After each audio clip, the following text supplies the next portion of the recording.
connecting you to the future. Preparation for the final mission to an orbiting icon.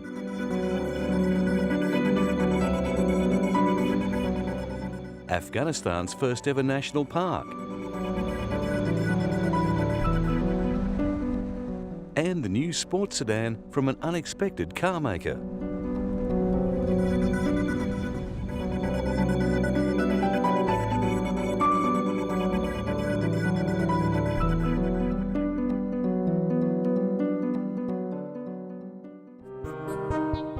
Earlier this year, the Space Shuttle Atlantis sat waiting. At the Hubble Space Telescope ground station, controllers were anxious. For several months, a series of technical problems had delayed Atlantis' repair mission to the Hubble, and the orbiting telescope was in serious need of repair. For almost 20 years, the telescope has orbited, capturing images free from the distorting effect of the Earth's atmosphere. Hubble has revealed distant galaxies with unparalleled clarity.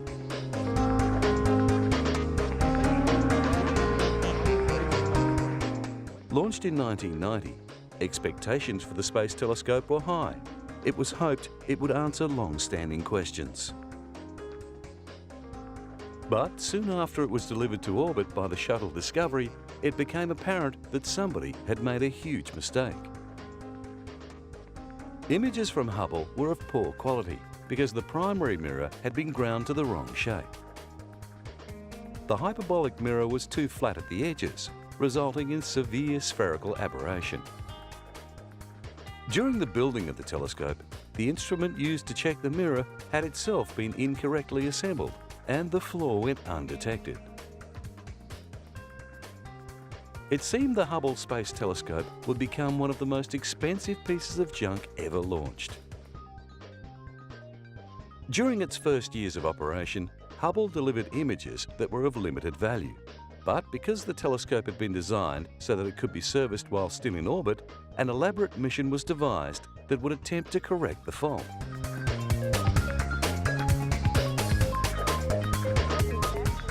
In 1993, a new shuttle, Endeavour, would fly astronauts to the HST for a 10-day mission.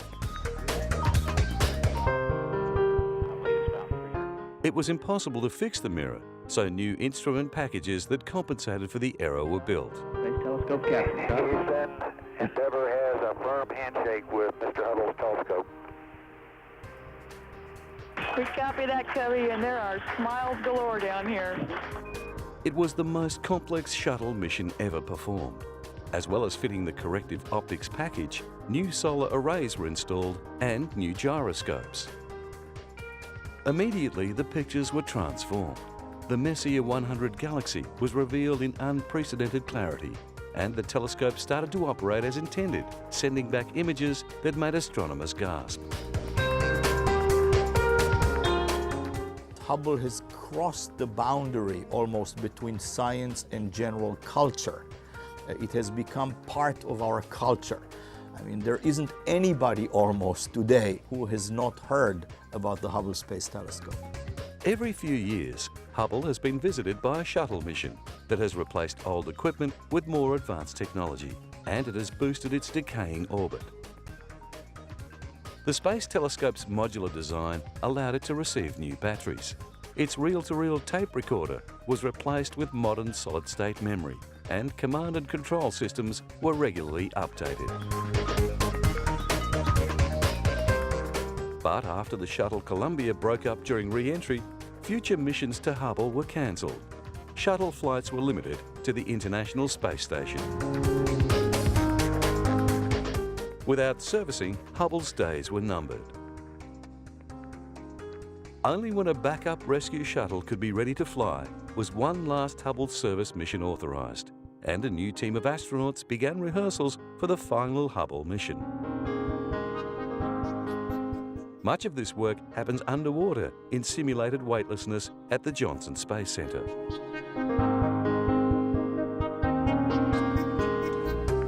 We're changing out or repairing 4 instruments. We're doing batteries, gyros, a fine guidance sensor, new outer layers on the telescope. There's a lot of activities that are going on, and to get all that to fit, it has to be really efficient. Just weeks before the scheduled mission, the Space Telescope's data handling unit failed, though a backup took over. It was decided that this system should be replaced as well. Technicians had to readjust telescope operations. We have to prepare the telescope for the rendezvous. We have to point it in the right direction.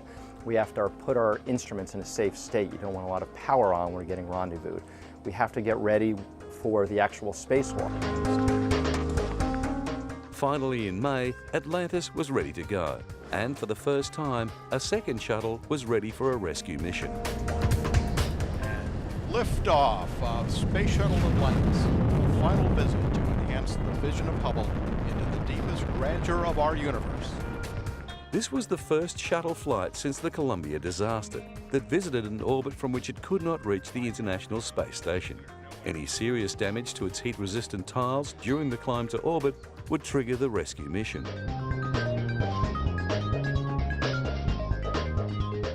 It was almost 2 days before Atlantis was able to catch up with the Space Telescope, and the serious work could begin. This fifth and final service mission installed the most advanced imaging and spectrographic instruments yet built. The Wide Field Camera 3 now gives the telescope enhanced sensitivity, while the Cosmic Origin Spectrograph will enable the chemical analysis of distant gas and dust clouds, and all gyroscopes and batteries have been replaced. Hubble is now on its own. It is hoped that this latest upgrade will allow at least 5 more years of operational life.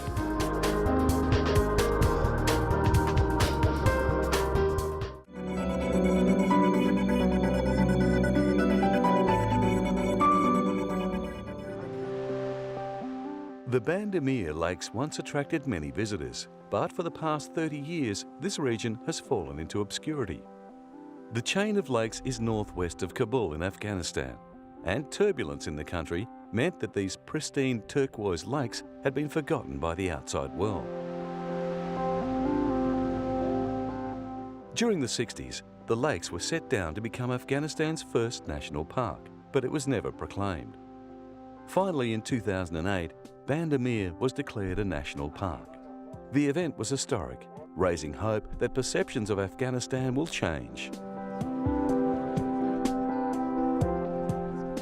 It shows to everybody that in Afghanistan, it's not only war, even the ambassador of the United States of America, the second vice president of Afghanistan, they can come together, they can walk easily, they can ride a boat, and this is going to be a good news for everybody, as it's going to affect, we hope it's going to affect Afghanistan. The new park will be managed by a partnership of Afghan government agencies and the Bandamere Protected Area Committee. The committee is made up of people from the 13 villages within the park. It will provide employment and ensure that local communities play a role in preserving the region. The waters here are rich in calcium carbonate, giving them a distinctive deep blue colour and resulting in travertine deposits that form barriers between the various lakes.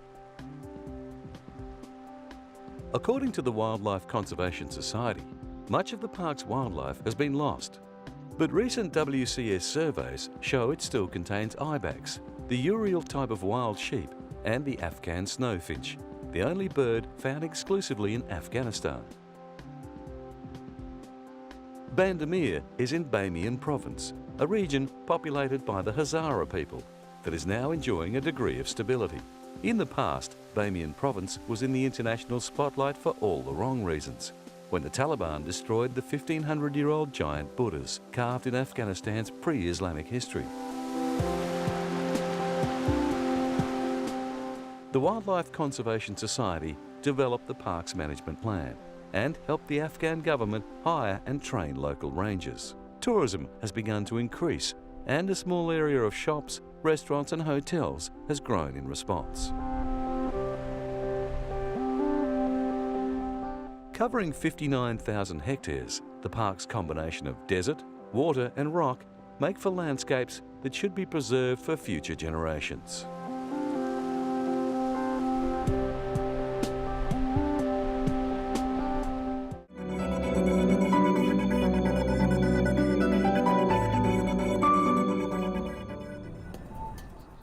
Recently, a new car made its debut. The Panamera is not just a new model for high-performance car maker Porsche. It's a venture into a different area of the market.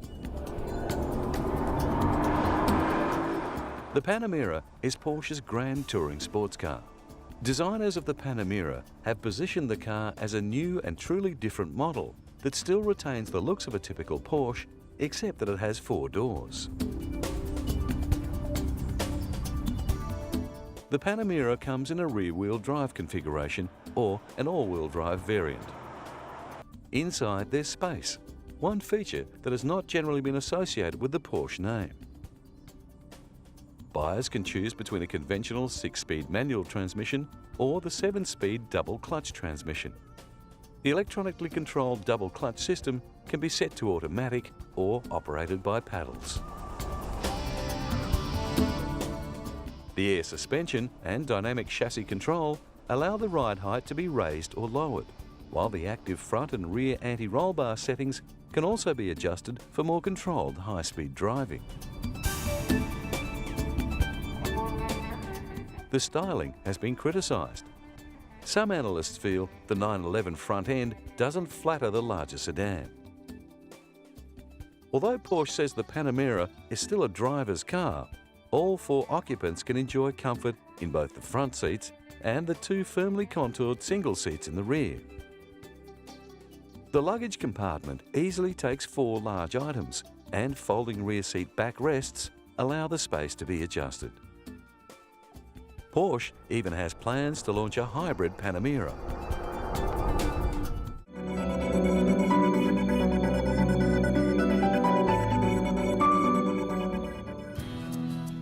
Just north of San Francisco, the steaming heat below the surface of the Earth is an important element of the power supply.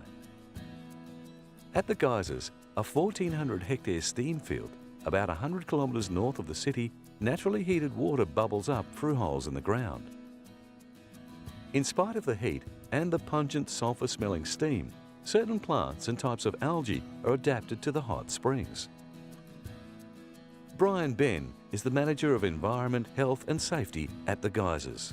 In this section, in this area of the geysers, it just so happens that the shape of the heat source comes fairly near the surface here. In fact, nearby here, it comes up from underground nearly to sea level, and we're at about 1,350 feet here. So we're only about 1,000 feet away from the very intense heat that supplies the geysers with energy. And so there's a fracture in the earth that sort of provides an opportunity for the steam from that resource to leak through the roof, you might say, and expel itself here. Located above the fault between the Pacific and North American tectonic plates, the geysers is the most active geothermal field in the United States. With so much energy so easily available, it was obvious that somebody would harness it, and that's just what Calpine, the biggest geothermal producer in North America, has done. Mike Rogers is Senior Vice President for Calpine's geothermal region. You need 3 things in order to get geothermal energy out of the ground in what we'll call a conventional state. You need heat, you need water, and you need a fractured reservoir such that the water can make it to the heat. That's what we have here at the geysers, and that's what allows us to produce steam and subsequently electricity from this location. Groundwater is heated by hot rock beneath the surface, creating a natural bed of steam under extremely high pressure. Calpine pipes the steam to 15 plants, where it turns turbines and generates electricity. 1 cubic kilometre of hot granite at 250 degrees Celsius has the stored energy equivalent of 40 million barrels of oil. Geothermal energy now generates 3,000 megawatts of electricity in the US, and industry analysts estimate another 3,000 megawatts will soon come online. However, traditional geothermal energy extraction techniques are likely to be surpassed in the next decade. Calpine's generation plants are getting old, and depletion of the groundwater has seen a drop-off in output. A plan to re-inject wastewater from nearby Santa Rosa should increase electrical output, but current water recycling methods at the plant have been superseded. that air takes the heat out of the water in the form of water vapor, and it blows it up into the atmosphere as natural water vapor that's just returned to the environment.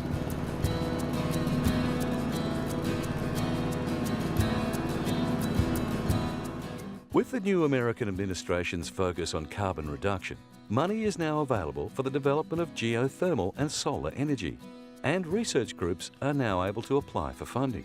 Researchers like Stephen Glasser hope the funds will help more advanced geothermal technology become available. Oh, it'll certainly be sufficient to advance. Will it be enough to allow us to start commercially generating energy from geothermal? Probably not. It's enough that we can answer some important questions, looking at different circulating fluids, looking at different ways to connect the wells, which are all our important issues. So if we can solve the very large issues, then the smaller details are much easier to attack. The new geothermal technologies will extract energy from far deeper inside the Earth's crust. These areas are more plentiful than steam beds, but harder to access. To extract this heat, water has to be injected. If we pump water under pressure into the hole in the rock, it's going to try to push the rock apart. There's always a weak point, and a crack starts to grow. And what's shown here on this black line, if you look close enough, there's a very small crack. So the fluid forced the rock open and came out to the side of the rock. And what we were able to do is, with stream potential, we could map out the crack growing, and we could actually see a precursor to the crack growing. In the meantime, Calpine continues to provide a reliable source of power for Northern California. To take advantage of carbon-free geothermal power, pilot projects are starting around the world, and mining for commercially viable sources of heat could become as common as the mining of minerals.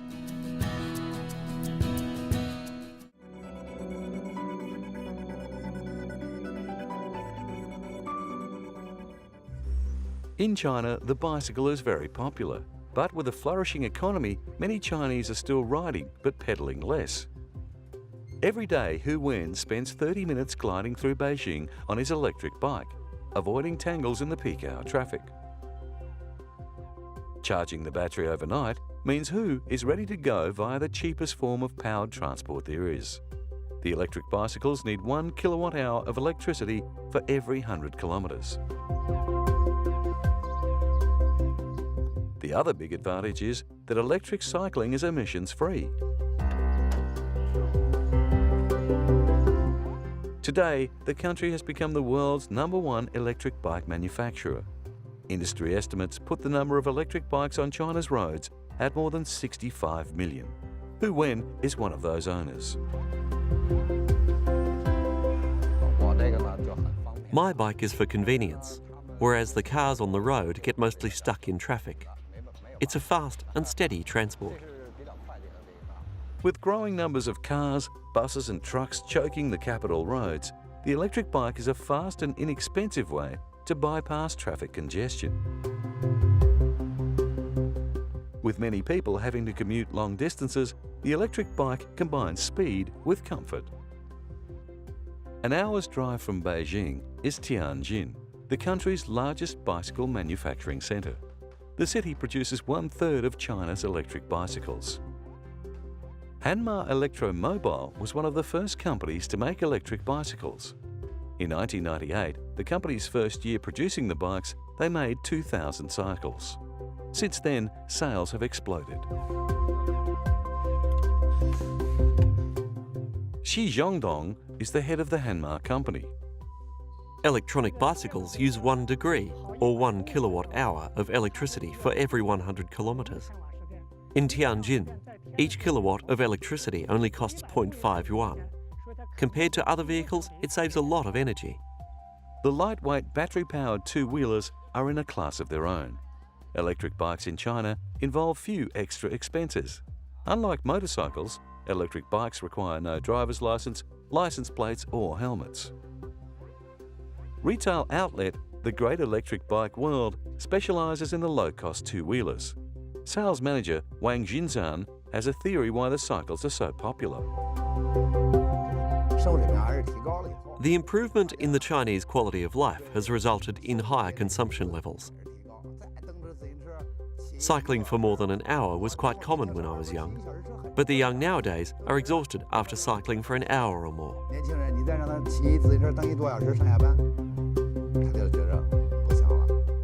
In China, electricity increases the pedaling, but in the United States, pedal power is still being used to generate electricity. Employees from the Seattle-based Jones Soda Company decided to cycle their way through the working day to provide enough energy to light up their office. They even disconnected the office from the power supply. Basically, we're taking the fuses out of the old style to turn the lights off in the rest of the building, just to ensure that we're totally off the grid.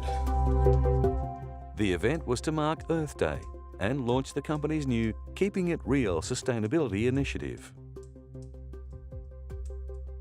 The workers turned pedaled energy into electricity by riding 10 bikes that were hooked up to generators that in turn powered computers, phones, and some basic office equipment, just enough to keep the business functioning.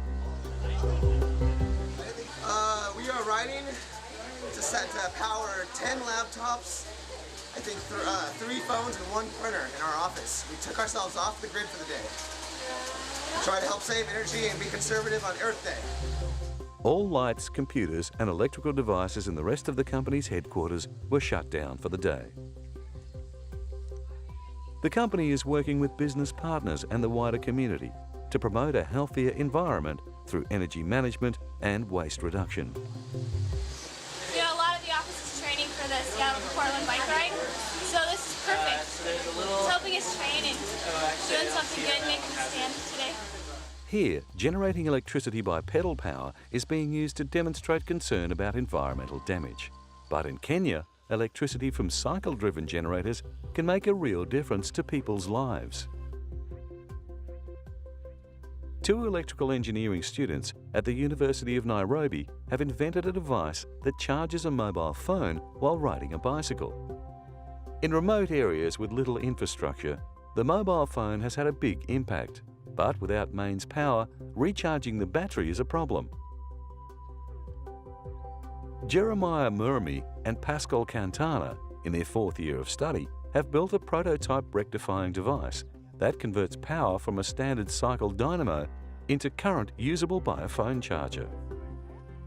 Kenya has seen interesting developments in mobile phone usage. They form the vital link in a unique funds transfer system that has been pioneered here, and the cell phone is an important tool for more than just idle chat. Currently, people living in rural areas must travel to the nearest source of electricity and pay a fee to charge their phones. The new bike-based charging system could provide a real benefit to remote communities.